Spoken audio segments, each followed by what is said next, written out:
A hora que você quiser, pode começar a compartilhar e a palavra é sua.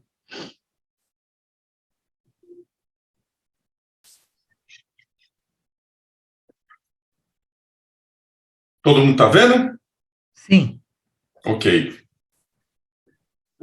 Boa noite, meu nome é Renato Falzoni, gostaria de agradecer ao professor Altimar e à banca pela oportunidade.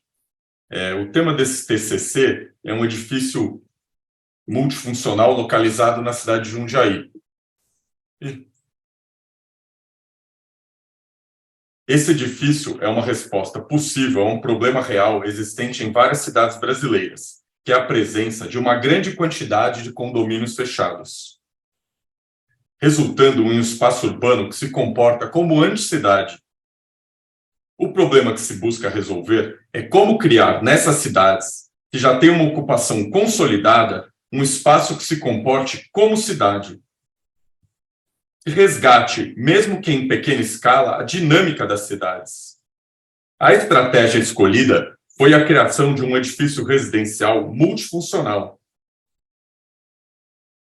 que em seu térreo tem uma praça aberta, que funciona como um calçadão, um bulevar comercial, ou seja, o tema é um edifício multifuncional que é uma resposta possível a uma urbanização geradora da anticidade. Este fenômeno é muito presente em Jundiaí. Jundiaí é uma cidade com 430 mil habitantes e IDH considerado muito alto. Fica localizada entre as duas maiores regiões metropolitanas do estado, São Paulo e Campinas. A região escolhida é justamente marcada por uma urbanização feita predominantemente por meio de condomínios fechados. Vemos em laranja neste mapa como a maioria do bairro já está dentro de condomínios murados. Neste condomínio temos 15 torres, centenas de metros de muros e apenas uma saída. Um trajeto que poderia ser feito de 1 minuto da Torre do Fundo até a escolinha leva 20 minutos ida e volta. Aqui são incríveis 62 torres e apenas uma entrada e saída.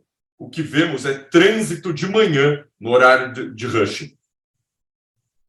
Os muros dominam a paisagem, sem entrada secundária, sem acesso de pedestres, sem comércio ou serviços. A fila de food truck na entrada do condomínio mostra a demanda reprimida por serviços. Num condomínio com 62 torres, não há nenhum tipo de serviço, uma praça comercial, nada.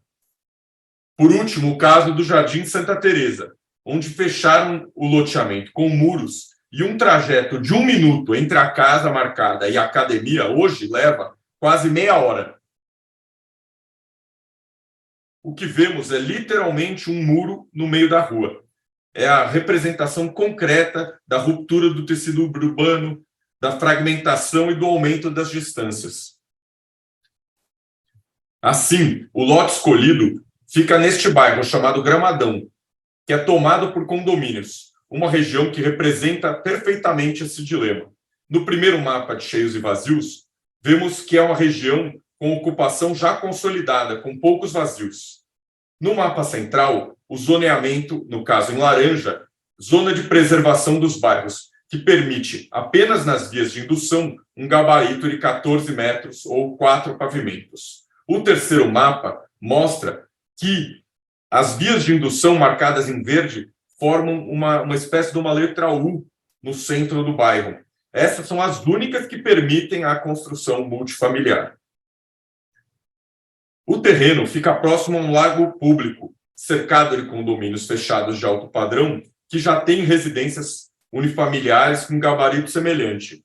Este lago foi formado, público, e foi formado no momento do desmembramento das chácaras, que se tornou público. Mas não há em volta do lago nenhum tipo de comércio, serviço, infraestrutura, banheiro, nada.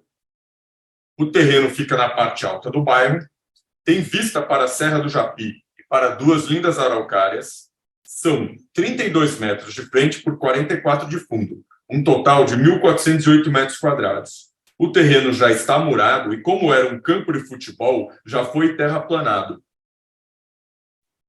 O nível da terraplanagem está aproximadamente 3 metros abaixo do nível da rua. Nesta foto aérea do lote, podemos ver o lote marcado em laranja e a vista para a Serra do Japi, cercado de condomínios fechados. Eu pensei que, para dar vida ao bairro e à própria praça proposta no projeto, um prédio com unidades compactas eram mais compatíveis com essa proposta contemporânea. Tive a certeza dessa escolha quando descobri, neste estudo do Secov, que não existiam lançamentos e nem estoque de unidades compactas com menos de 45 metros quadrados ou um dormitório disponíveis na cidade de Jundiaí.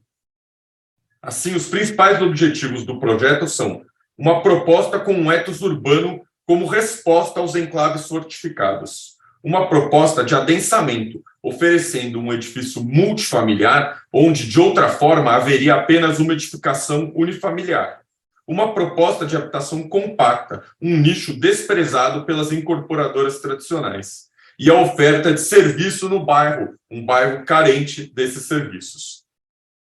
As principais referências projetuais são o edifício VR da Terra Tuma, incorporado pela Tipo Incorporadora, especializada em pequenas incorporações. São 2 pequenas torres, articuladas por passarelas de concreto,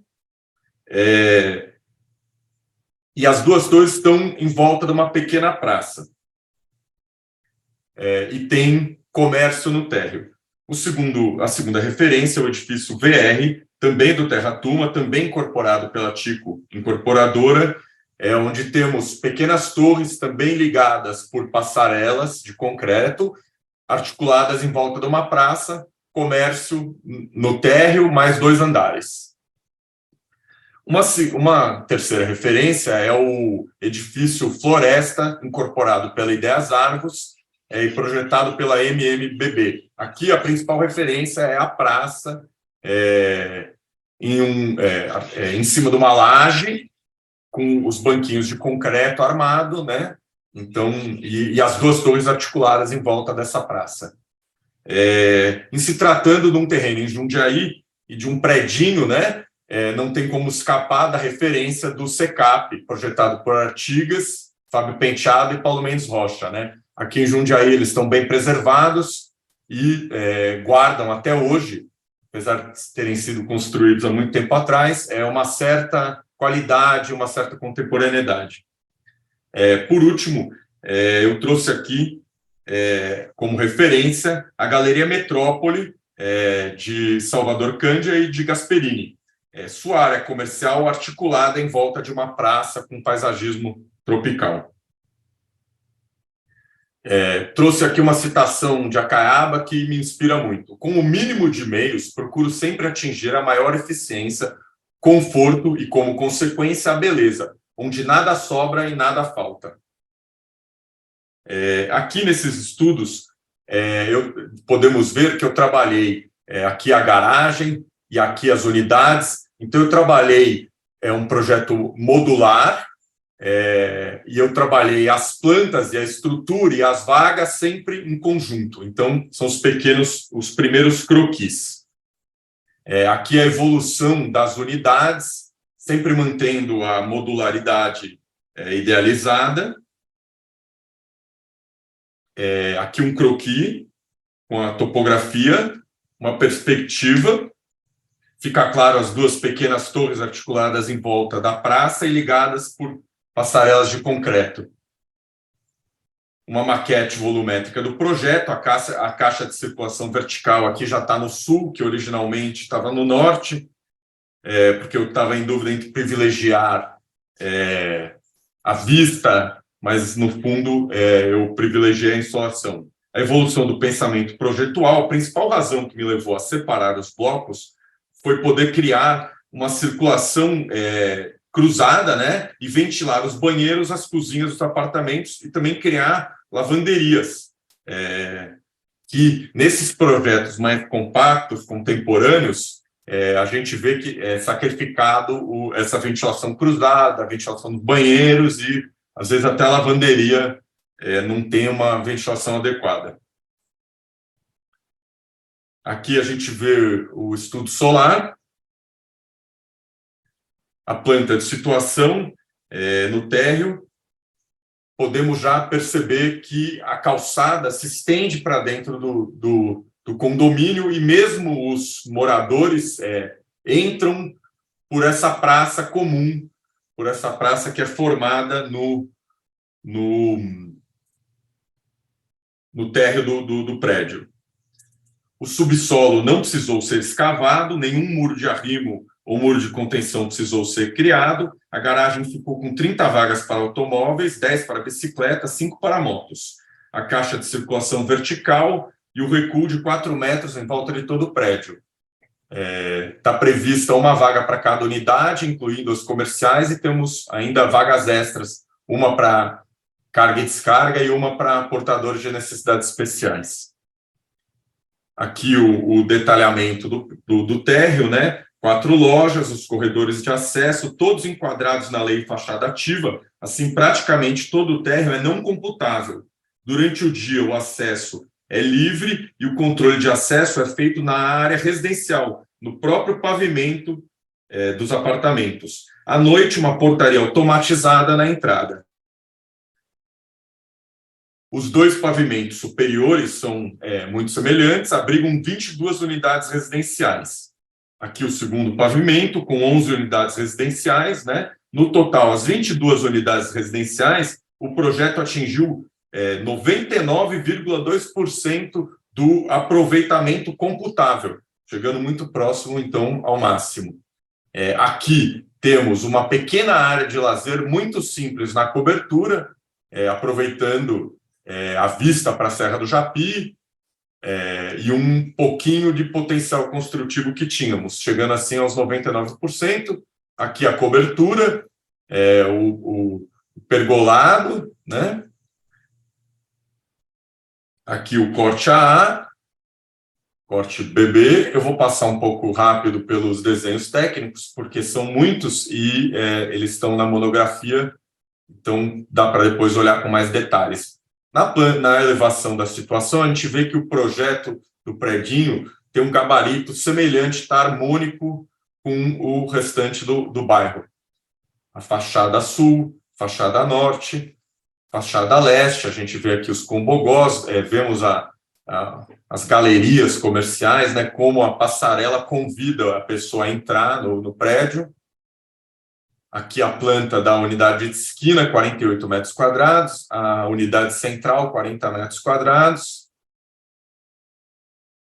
Paginação de piso, como também do assentamento do combogó e dos elementos frios. Aqui mais um pouco de detalhamento. Eu fiz aqui isométrica da unidade tipo, pontos de elétrica, um detalhamento da laje.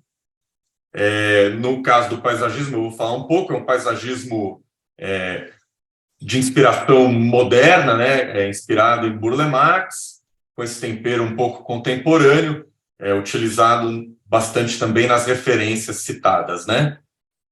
Aqui a gente tem a vista sul, vista norte, vista leste, vista oeste. Perspectiva da estrutura, uma citação do Niemeyer: na boa arquitetura, quando a estrutura está pronta, a arquitetura já está presente. Aqui a gente consegue ver uma perspectiva das unidades. Essa é a unidade de esquina. As unidades centrais, em ambos os casos, foram adotadas estratégias bioclimáticas. Era o objetivo de criar uma unidade bastante resiliente do ponto de vista econômico, baixo consumo de energia. Então, temos o pé direito alto, temos ventilação cruzada, bandeiras nas portas e janelas, combogó na lavanderia, cozinhas com ventilação e iluminação natural. Em ambas as unidades, mesmo nessa bastante compacta, ficou bastante harmônico, uma sala quadrada, uma circulação bastante tranquila e sem desperdícios. Aqui vemos como o partido conseguiu aproveitar o desnível natural do terreno, ligando o térreo à rua, né? A garagem na topografia natural, mais 2 unidades, pavimentos residenciais e a cobertura. Garagem aqui.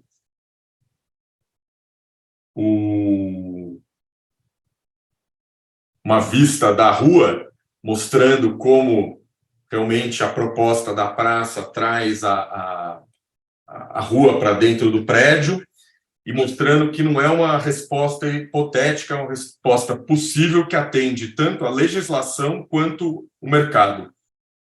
O calçadão, com a praça no meio, cercada de comércios e serviços, onde os comerciantes, os visitantes, os moradores se misturam sem distinção. O público e o privado se confundem, e mesmo os moradores entram para a praça, para suas casas pela praça. O visitante e o morador se misturam. É a cidade em uma escala menor. Parafraseando Yangel, a praça cria no deserto de muros um espaço de transição que, embora privada, atua como um espaço público aberto, um local onde a cidade encontra as edificações.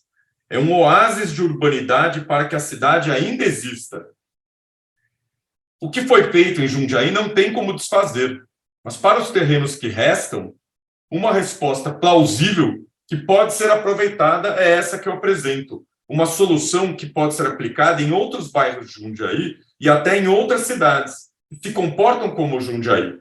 Tem vários condomínios fechados, mas que restam ainda alguns lotes, que serão como oásis no meio desse deserto urbano, para que a cidade ainda exista, resista, para que as pessoas ainda tenham o básico do que é ser cidade nesse espaço.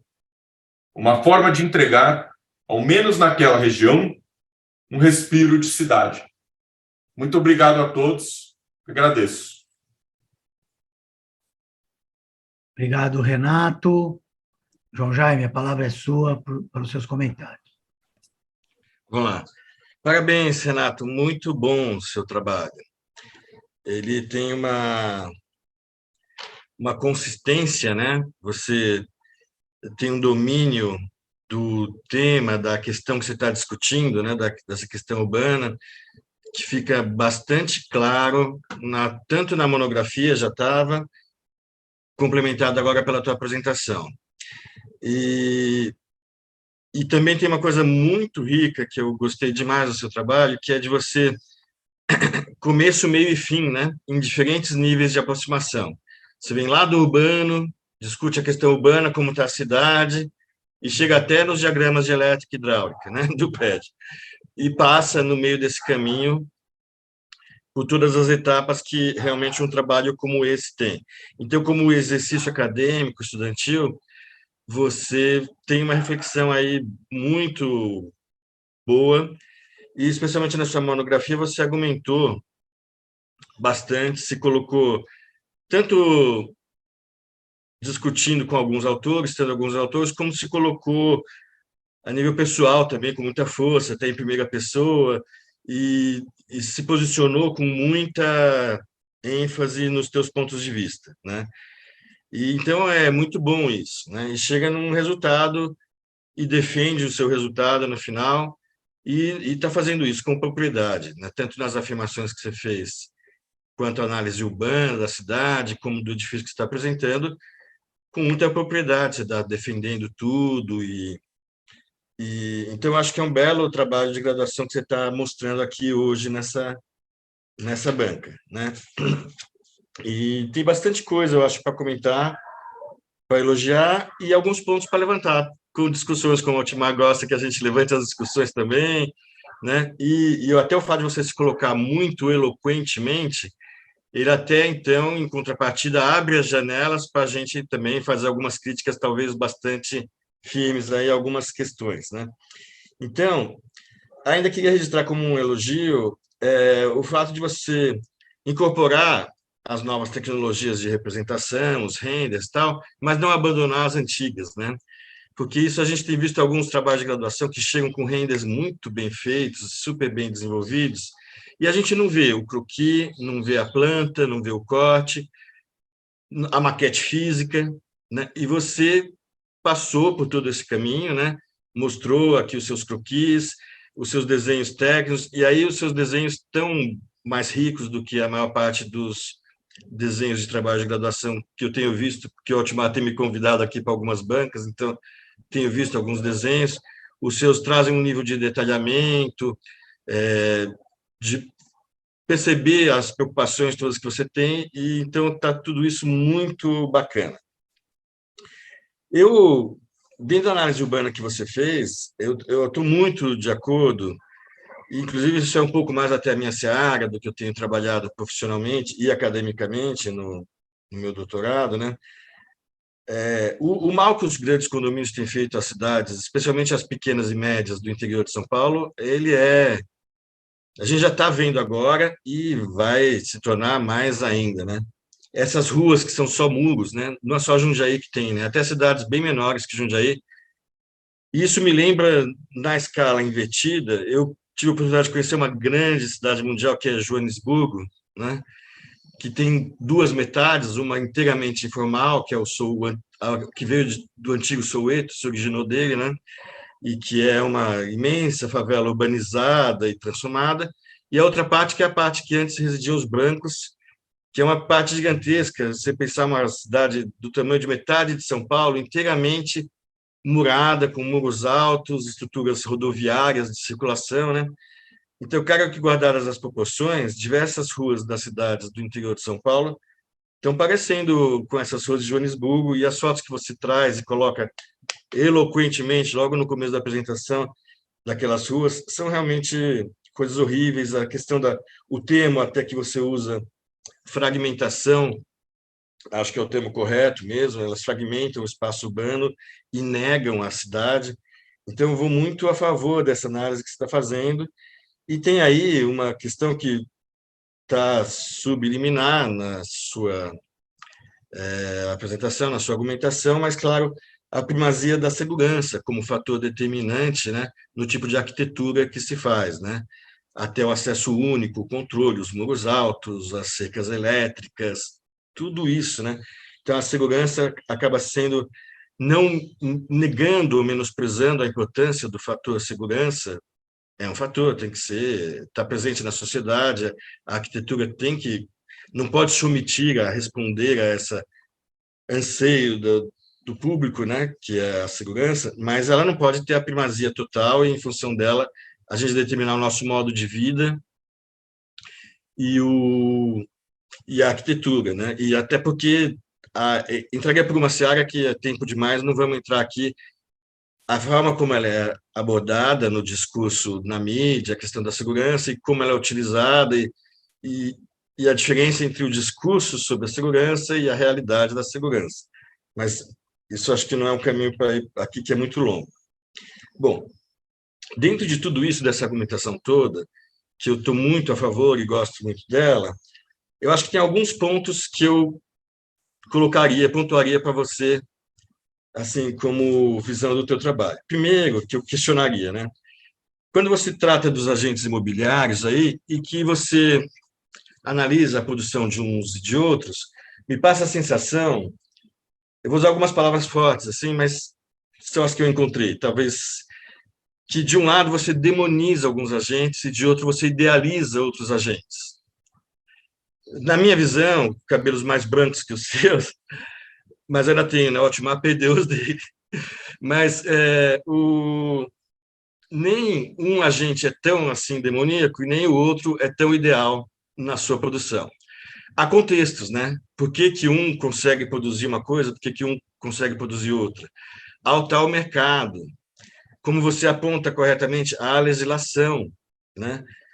Tem uma série de fatores, né, que determinam, ao fim e ao cabo, que a MRV produz aqueles horrorosos condomínios e que a Ideias Arvos ou a Tico produzam esses prédios tão bonitos e tão agradáveis de se ver na Vila Madalena, em São Paulo, né?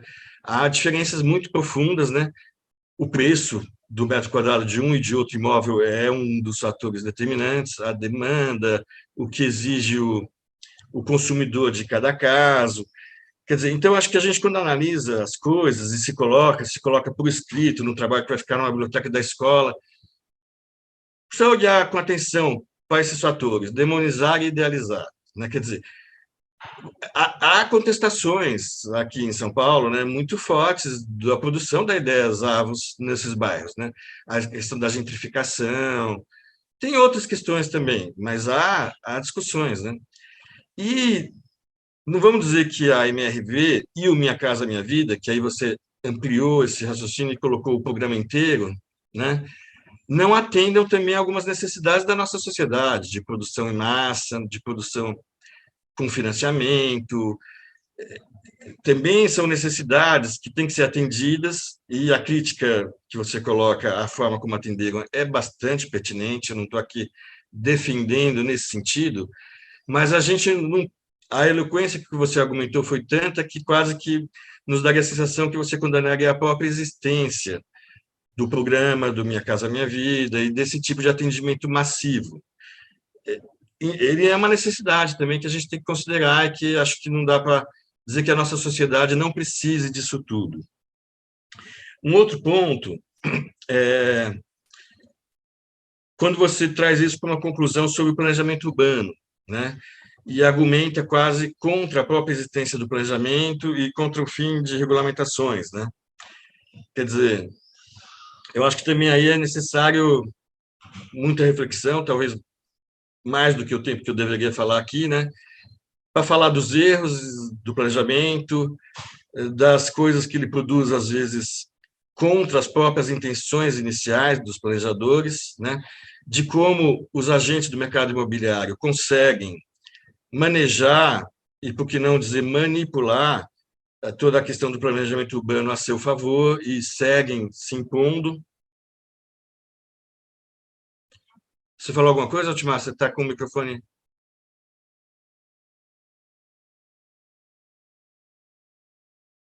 Não falei nada, não.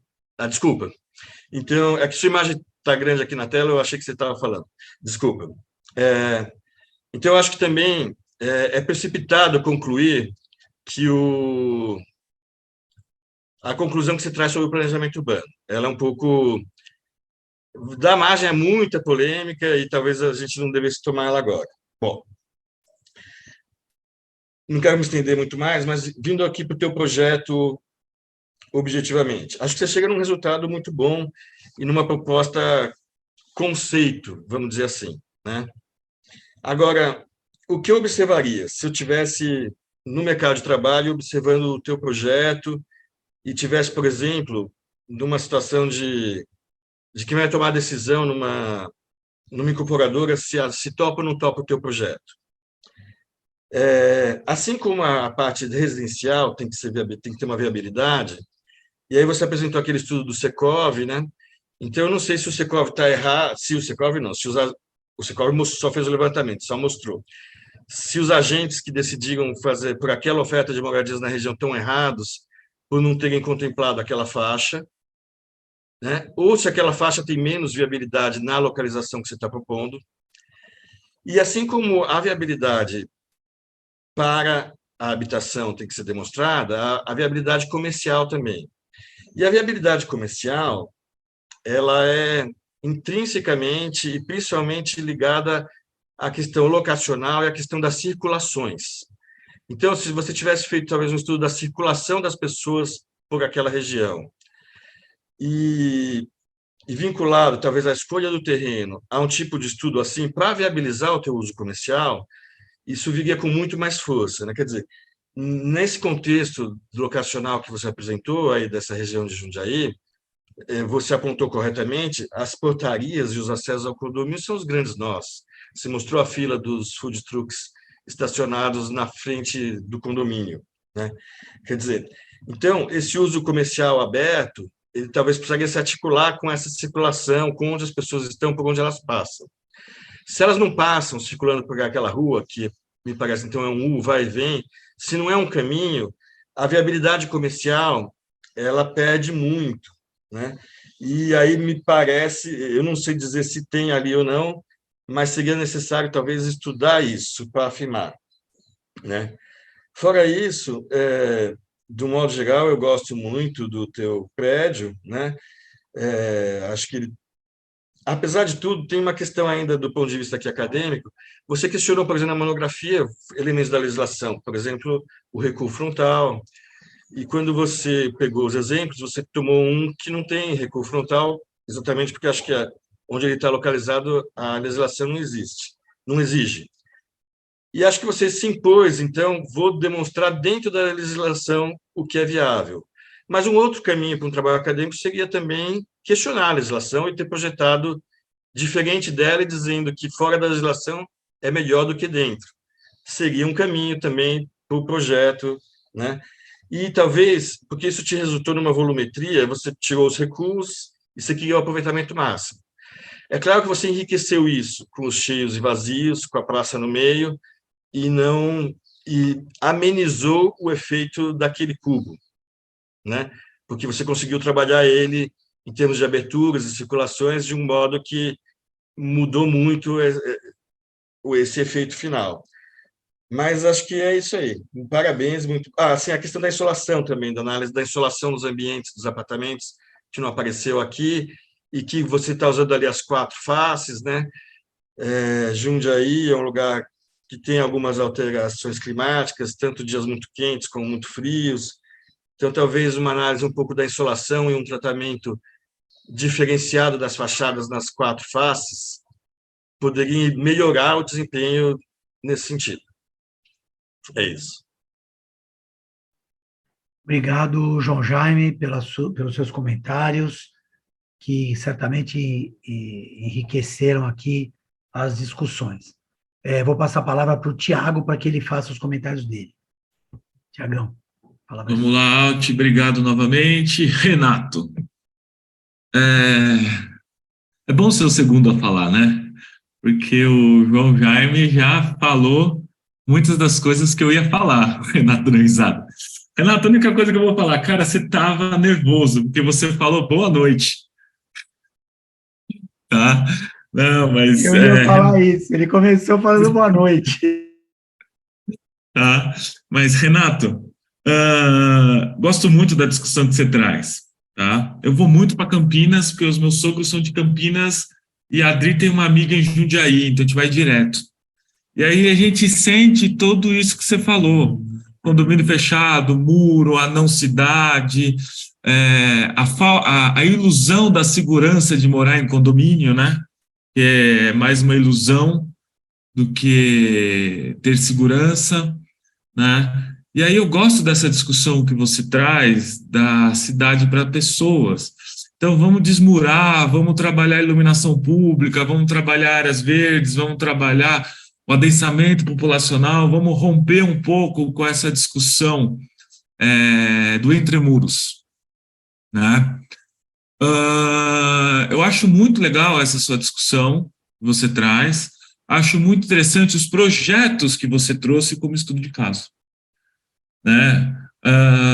Uma coisa é a legislação de São Paulo, outra coisa é a legislação de Jundiaí, que foi o que o Jaime estava falando. Em São Paulo, fachada ativa, não ter recuo frontal, se eu deixar a calçada com 5 metros, né? A fachada ativa não é uma área computável, então aumenta o potencial construtivo do lote, né? Então a gente começa a ter tudo isso. O Renato tem uma visão de mercado, né? Ao ir estudar o que o Secov fala com relação às unidades habitacionais projetadas de Jundiaí, tá? Ele chega à conclusão não tem uma unidade compacta, pequena. Aí a questão por que não tem? Porque o metro quadrado é mais barato em relação a São Paulo, então as construtoras gastam menos também na construção em Jundiaí e possibilitam fazer mais, unidades maiores, que aí o foco de venda são as unidades de 2, 3 dormitórios, em vez de 1, né? É a questão do nicho de mercado, né? Essa questão do nicho de mercado é a análise que você faz da região. Você está trabalhando numa região que é predominantemente casas, né? Você está tentando romper essa questão das casas com unidades compactas.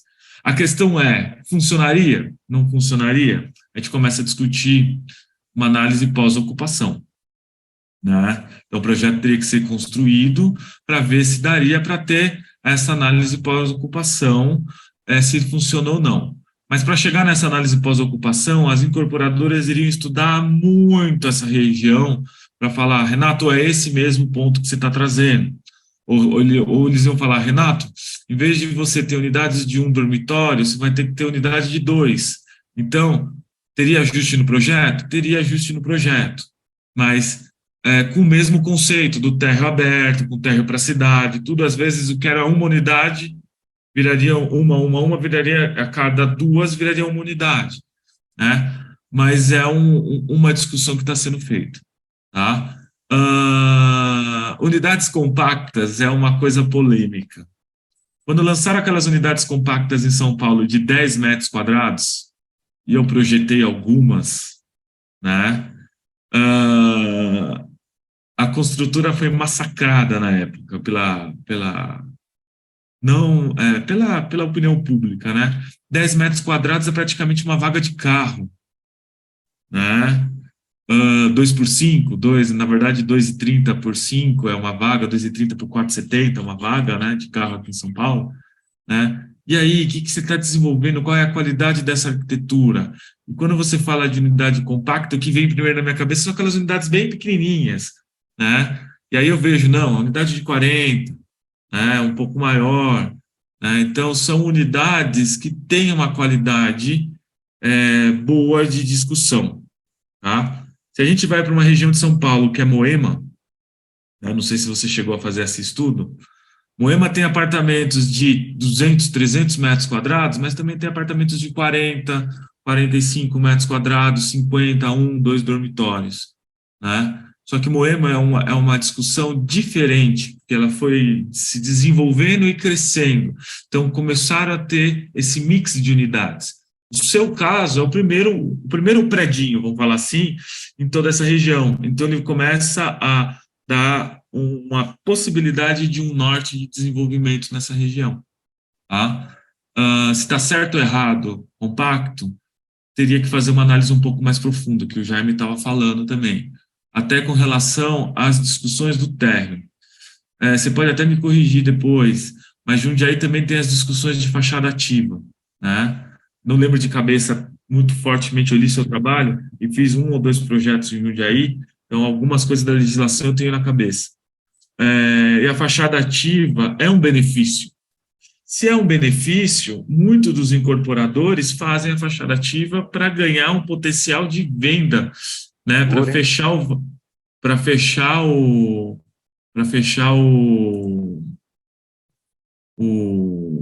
a conta, né? Financeiro, a viabilidade econômica, né? Aqui em São Paulo já está tendo uma discussão que é o seguinte: muitas das incorporadoras estão fazendo fachada ativa para ganhar área de venda ou fazer uma permuta com o dono do terreno.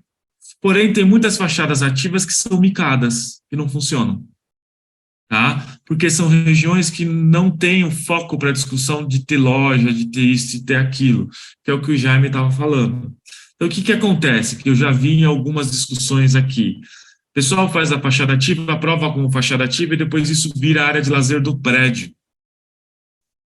Isso ele começa a ser burlar a lei, né? É o jeitinho brasileiro, vamos falar assim, né? Que não pode ser feito. Então, essa análise da viabilidade de partes comerciais é relevante. Eu acredito, eu não tenho muito conhecimento de Campinas e de Jundiaí. Eu tenho de uns 8 anos para cá, que foi quando eu casei, né? Minha esposa é de Campinas. Perto da casa dos meus sogros, tem um mall, né? Que trabalha padaria, pequeno mercado, isso. Eu vejo esse mall funcionar muito bem, né? Só que aí, depois que eu comecei a analisar, depois de algum tempo que eu estava lá, por que ele trabalha muito bem? Porque ele está do lado de uma via rápida, tem uma visibilidade, né, que isso pode acontecer. No seu caso, ele pode acontecer, sim, porque você tem uma discussão que você mostrou dos food trucks, tá? Isso pode acontecer lá, né, mas para ter certeza se vai acontecer, precisaria entender muito bem o fluxo da sua via principal, tá? É um fluxo alto de veículos, é um fluxo médio de veículos, isso gera visibilidade, isso gera retorno. Tá? Com relação ao seu projeto, eu acho muito legal o seu projeto. Tá? E olha que o Hotmar me conhece, ele sabe que eu sou difícil falar isso, muito legal. Eu sempre falo, o projeto é bom, o projeto está indo, o projeto dá para melhorar. O que eu acho que é muito interessante, muito legal o seu projeto? Porque você traz uma discussão de organização de projeto através dos croquis, quando eu vi o papel quadriculado, milimetrado, eu falei, ele entende o que é um módulo. Ele entende que eu não preciso pegar um escalímetro e colocar o escalímetro e desenhar. Se eu entender que cada quadradinho do meu papel é um metro, eu consigo desenhar só no papel milimetrado e ter essas discussões. Né? Então, você começa a ter essa racionalidade e esse entendimento de um processo de projeto através de uma quadrícula, de uma malha e de um módulo. Isso ajudou você? Sim. Tá? Porque você acaba trazendo, na sua própria fala, você traz assim, não, a quadrícula me ajudou na discussão da estrutura, que me ajudou na discussão do desenho da unidade, e isso deu uma precisão no meu trabalho. Tá? E a quadrícula, você acabou não falando, mas a quadrícula se comportou muito bem com o seu lote, que é um lote praticamente regular, retangular. Tá? Aí tá. Será que essa quadrícula, na sua cabeça, funcionaria para um lote totalmente irregular? Né? Aí você teria uma discussão que é o seguinte, o posicionamento da arquitetura perante um lote irregular. No seu caso, a ocupação do seu lote sai da discussão do perímetro. Está claro. Né? Está claro. 4 metros de recuo frontal, e você fez o volume. A partir do volume, você começou a retomar os estudos de caso. Legal. Eu não quero que tenha um blocão, eu quero que aquele bloco abra para criar essa praça central, para dar iluminação. Então, tem todos os gestos que você faz nessa arquitetura, tem um porquê. Está justificado. Né? Então, isso que é bem interessante, mostra esse raciocínio de arquiteto que você traz ao falar, eu fiz isso por causa daquilo outro. Aonde, a partir de um estudo de caso, me gerou essas discussões. E aí resolveu. Tá? O entendimento da topografia do terreno foi primordial para você. Tá? Primeiro, economiza custo, né? Porque você falou, tem mais ou menos 3 metros, né? Tá? E aí, um ponto que eu acho que se trouxe em umas discussões e falou tanto dessa praça interna,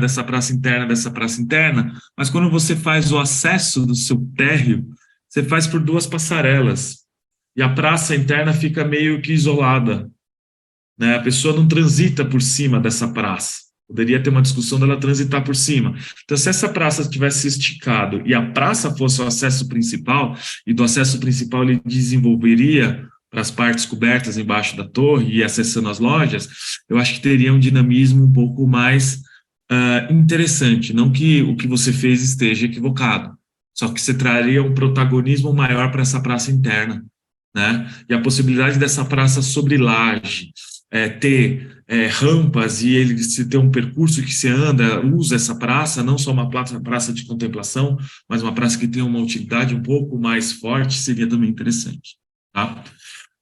Algumas coisas, porque você fez um estudo preliminar muito bem desenvolvido, chegando a isométricas de hidráulica, chegando em paginação de pisos, pontos de elétrica, luminotécnica, né, vamos falar assim, né, do apartamento, e tem um desenho preciso de estrutura, tá? Algumas coisas você teria que ter a mais de áreas técnicas, né? Seria uma revisão do projeto. Algumas coisas mais no subsolo, algumas coisas mais lá em cima no ático, e seria uma segunda etapa, quando você levaria esse projeto para os complementares. Agora, vem cá, calculista de estrutura, vamos ver. Eu estou com essa estrutura.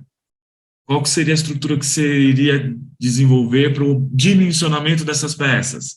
Tá? Consultor de elevador, o elevador está grande, está pequeno, né? Consultor de bombeiro, posso ter essa escada aberta, não posso ter pela quantidade dos apartamentos, pela população. Aí, essas questões estão vinculadas à NBR, né? A NBR 9077, a NBR 9050, a Instrução Técnica 11 do Bombeiro, para aqui de São Paulo, né, que eu tenho quase certeza que você já deve ter lido, já deve ter estudado isso, né, pelo que eu conheço do seu perfil desde o começo do curso. Tá? Mas no projeto de esporte, a gente vai ter todos esses consultores dentro. Tá? E um dos pontos que talvez teria que ter uma pequena escavaçãozinha, mesmo tendo os 3 metros, é no subsolo. Porque boa parte da infraestrutura, ela vai estar na laje do subsolo. Então, geralmente, o subsolo não vai ter 3 metros, vai ter uns 3,60 metros. Então, seria uma pequena escavação, uma acomodação de terra, não teria muro de arrimo, não teria nada. Né? Que aí é uma questão mais técnica de trazer isso. Tá? Renato, um belo de um trabalho, tá? Um belo de um trabalho que você trouxe. A gente vê um começo, meio e fim, que o Jaime falou, as suas angústias urbanas que geraram essa discussão desse projeto, tá? E a qualidade que você traz de desenho, a qualidade que você traz técnica, né, não técnica, mas plástica, né, de desenho de fachada, de organização desse térreo e assim por diante, mostra que tem uma síntese dos 5 anos de arquitetura aí, tá bom? Parabéns, Renato. Não, tranquilo.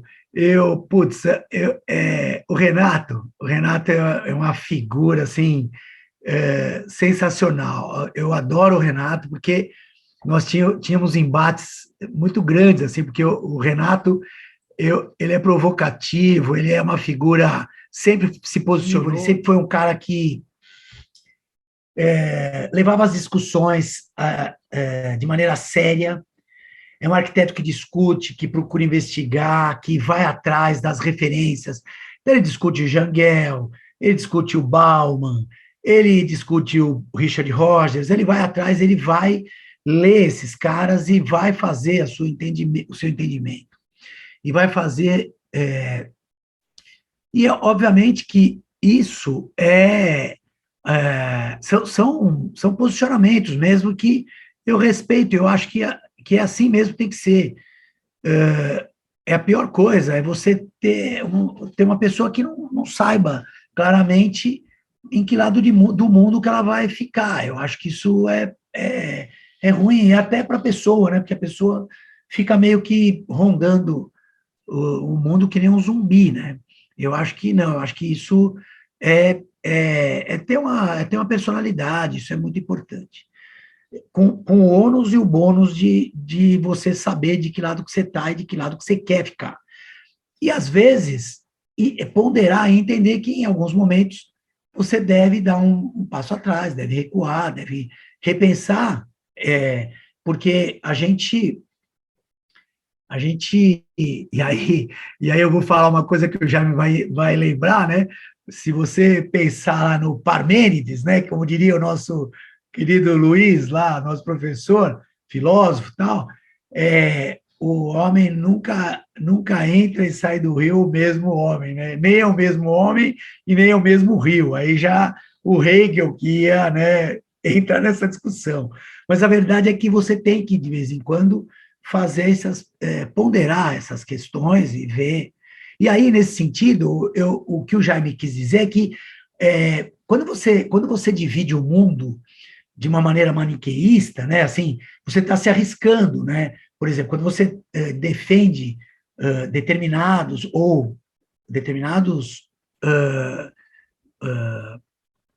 vamos dizer assim, agentes imobiliários, né, demonizando ou idealizando determinados... Você está, de certa maneira, dividindo o mundo entre os certos e errados, o bem e o mal, né? E essa dicotomia assim, simplista pode esquecer que entre esses dois lados há espaços, né, que são ocupados, eventualmente, eu não estou dizendo que sempre e que isso é uma constante e tal, mas há espaço que talvez encontre ali um equilíbrio, né, entre uma coisa e outra. Então, é nesse sentido que o Jaime está dizendo. A gente não pode esquecer que, e no nosso país, apesar de não ser uma coisa muito divulgada, assim como é nos Estados Unidos, que é claro, aqui os lobbies acontecem vão sempre acontecer. Ninguém é ingênuo de achar que não existe, né? Portanto, a gente não pode esquecer também que a cidade é o local onde, né, as forças vão ser exercidas, né? Quando o Jaime falou do braço do príncipe, lembra do Haussmann, né? Fazendo toda aquela intervenção em Paris, né? Por quê? Que ele fez a mando de quem e quem tinha o poder, né? E você pega lá o Carlos Nelson, que vai discutir a cidade, naquele livro Cidade como um jogo de cartas, né? Uma eventual, né, enunciar tal, um eventual urbanismo de baixo para cima, que é o que, por exemplo, hoje o Estatuto da Cidade, os planos diretores procuram, se eles não conseguem, é outra história, mas eles tentam trazer um certo equilíbrio entre as forças que sempre foram dominantes e a maioria, que sempre foi, apesar de ser maioria, sempre teve menor decisão nos rumos da cidade, né? E isso é muito importante. Então, o planejamento, ele é necessário, mas a gente tem que lembrar que tipo de planejamento, né? Que tipo que a gente vai ter de cidade e como a gente vai buscar essas cidades, né? E nesse sentido, eu acho que essas discussões são importantíssimas, né? Eu acho que sempre vai haver contrapontos, sempre nós vamos buscar e cada vez mais a participação das pessoas nos rumos da cidade deve estar ou deve ser previsto, né? Então isso não pode ser esquecido, né? Eu acho que a gente não pode esquecer que a cidade é um resultado de um esforço coletivo, né? Isso que é importante. E aí você vai ver que todos esses autores que eu citei, assim como o Bernardo Secchi, o Leonardo Benévolo, o Benévolo, inclusive, diz que o trabalhador ele é aceito na cidade como mão de obra, né?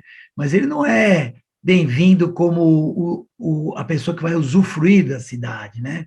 E aí está aí o exemplo desses muros, dessa separação, né? Que as cidades vão sendo vítimas, né? Dessas ações, né? Então, esse momento é um momento fantástico de discussão e o trabalho do Renato é um trabalho que permite isso. Bom, o trabalho é sensacional, né? O projeto do Renato eu acho muito legal, porque além de permitir todas essas discussões, essas reflexões, tem uma proposta arquitetônica, tem desenho, tem croquis, tem projeto, ele vai até as últimas consequências, né? Claro que é um trabalho acadêmico, a gente vai, por exemplo, na hora que você vai fazer o projeto para liberar para a obra, por exemplo, todas essas questões que o Jaime levantou, que o Tiago levantou, de viabilidade, essa questão numérica, não pensa você que quando você for contratado, isso já não foi extremamente estudado, né? O empreendedor não vai colocar o dinheiro dele em qualquer coisa, não vai. Ele já sabe que ali vai ou não vai. Tanto que a gente está discutindo aqui que, espertamente, o mercado já viu que aquele espaço que a cidade pensou em ser um espaço para trazer dinamismo para a cidade, que é a fachada ativa, se ele não trouxe, ele vai ser usado como outra coisa. Assim como a gente passou pelos terraços, pelas varandas gourmet, que depois aumentaram as áreas computáveis e assim por diante, né? Ou não eram contadas, e, enfim, tudo isso vai acabar estando lá no numérico, né? E trazendo como realização de capital, né? É isso, tá? No final das contas, é isso que a gente está colocando, né? Assim como as operações urbanas são recortes dentro dos planos diretores para que haja a realização de capital, outros elementos vão ser inseridos aí nos planos diretores, nas legislações, para permitir que haja vamos dizer, essa condição, tá? Ninguém aqui é ingênuo de achar que não vai haver. Então, mas, Renato, você está de parabéns, eu estou feliz, assim, por ter passado esse período aí todo. Nós nos conhecemos lá no começo do curso, quando nos primeiros semestres nós estávamos lá, tínhamos encontros, né? Depois houve a pandemia e tal, e agora no final estamos aqui. Eu estou muito feliz por estar nesse momento e poder dizer que certamente você vai desempenhar seu papel como arquiteto de maneira brilhante. Então, parabéns. E agora a gente vai sair um pouquinho da sessão e voltaremos para divulgar o resultado da deliberação, tá? Um minutinho só que a gente já volta. Pessoal, vocês continuem aqui, por favor. Eu quero lembrá-los que as notas, em termos numéricos, são meramente simbólicas, representativas. Elas, de fato, vão te posicionar, como eu tenho falado sempre, como o meu trabalho está em relação aos outros e como está em relação ao meu desenvolvimento, porque é importante você saber, eu tenho frisado muito isso, que muitas vezes o esforço de uma pessoa comparado com outro, é praticamente impossível você fazer uma comparação do esforço individual. Cada pessoa sabe o que ela teve, o que ela passou, suas circunstâncias e o que ela enfrentou. Então, isso é uma coisa individual, né? Agora, como o desempenho durante o curso e a sua conclusão, então, essa nota pode, de fato, te ajudar a pensar em o que vem pela frente, como eu vou me posicionar a partir dessa nota e portanto, vou buscar, a partir dela, fazer um esforço maior para constantemente estar crescendo como arquiteto, que daqui para frente vocês serão. Então, a primeira notícia que eu dou para os três é que os três foram aprovados pela banca e, portanto, já podem se considerar arquitetos, tá? Renato Lunardelli Falzoni, o edifício residencial multiuso Oasis, um respiro na cidade em meio do deserto de muros. Os três foram aprovados, portanto, são arquitetos, tá? Parabéns aos três e obrigado por ter confiado a mim a incumbência de orientá-los e de passar por esse momento, que é um momento difícil, porque é um momento que a gente sabe que de superação, né? Bom, e agora eu vou divulgar as notas, que são médias, então, portanto, são notas, no caso de vocês, médias unânimes da banca, e Renato Lunardelli Falzoni, com edifício residencial multiuso Oasis, um respiro de cidade em meio ao deserto de muros, aprovado com média 10. Parabéns, Renato, mas parabéns aos três, tá? E aos outros que já passaram por isso e aqueles que ainda irão passar nos próximos dias, tá? Muito obrigado novamente. E agora vocês podem abrir aí os microfones para fazer seus comentários, seus desabafos. Queria agradecer também, primeiro dar os parabéns para as duas colegas, Patrícia e Renata.